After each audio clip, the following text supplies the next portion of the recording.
अन्न ब्रह्मा रसो विष्णु पक्ता देवो महेश्वरा। नमस्कार मित्रों, महाभारत में जब युधिष्ठिर महाराज ने भीष्म पितामह से प्रश्न किया कि इस संसार में सबसे बड़ा उपहार क्या है, तो उत्तर स्वरूप उन्होंने बताया कि भोजन से बड़ा उपहार ना तो कोई कभी हुआ है ना कभी होगा। जहां कोविड महामारी में बड़े बड़े विकसित देशों ने इस भूखमरी राक्षस के सामने अपने घुटने टेक दिए थे, वहीं हमारे देश ने अपनी बाजुएं कसकर और सीना चौड़ा कर इसका डटकर सामना किया था।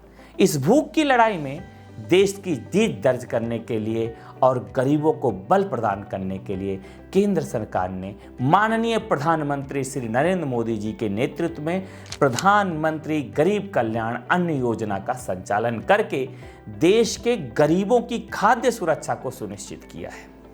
प्रधानमंत्री जी का संकल्प है कि देश का हर नागरिक पोषित, सशक्त और समर्थ बने। यह योजना 26 मार्च 2020 को 21 दिन के लॉकडाउन को ध्यान में रखते हुए गरीब जनता को कोई समस्या न आए, इसके लिए आरंभ की गई थी। इसकी संवेदनशीलता को ध्यान में रखते हुए केंद्रीय बजट 2023 में वित्त मंत्री निर्मला सीतारमण जी ने इसको 1 साल और बढ़ाने की घोषणा की है। उन्होंने और भी कई विभिन्न प्रकार के हितकारी योजनाओं को प्रधानमंत्री जन कल्याण योजना के अंतर्गत आरंभ किया है। योजना को सफल बनाने के लिए केंद्र सरकार द्वारा 1.70 लाख करोड़ की धनराशि आवंटित की गई। इस योजना का लाभ 80 करोड़ से भी ज्यादा लाभार्थियों को प्रदान किया जा रहा है। इसके तहत सार्वजनिक वितरण प्रणाली के माध्यम से पहले से ही प्रदान किए जा रहे 5 किलो अनुदानित खाद्यान्न के अलावा प्रत्येक व्यक्ति को 5 किलो अतिरिक्त अनाज जैसे कि गेहूं या चावल मुफ्त में उपलब्ध कराने का लक्ष्य निर्धारित किया गया है और राशन कार्ड रखने वाले प्रत्येक परिवार को 1 किलो दाल भी प्रदान किया जा रहा है। देश भर में लगभग 5 लाख राशन की दुकानों से one nation one ration card योजना के तहत कोई भी प्रवासी श्रमिक या लाभार्थी मुफ्त राशन का लाभ उठा सकता है।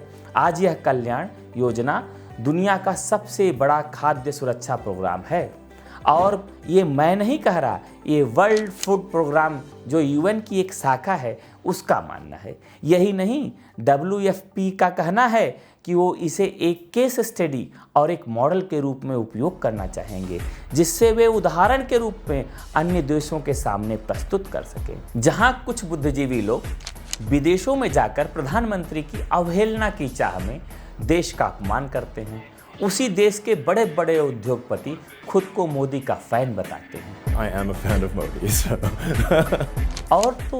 और नहीं तो हाल ही में राहुल गांधी जी के ननिहाल की प्रधानमंत्री जी ने तो इतना तक कह दिया कि Modi most loved person in the world है। Prime Minister Modi has reached, I think, is the most loved one of all around the world. But I mean, this has really proven that he has been a major leader, and congratulations for that, Prime Minister. ठीक कहा है श्री कृष्ण जी ने, सत्य को कभी सिद्ध नहीं करना पड़ता। सत्य के पास खुद को प्रत्यक्ष करने की ताकत है और कर्म ही सबसे बड़ा सत्य है। आज हमारी सरकार की निष्काम कर्म भाव का लोहा पूरी दुनिया मानती है।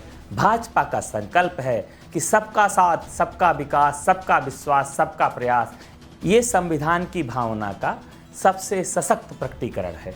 संविधान के लिए समर्पित सरकार विकास में भेद नहीं करती और ये इस सरकार ने साबित करके दिखाया है। धन्यवाद। भारत माता की जय।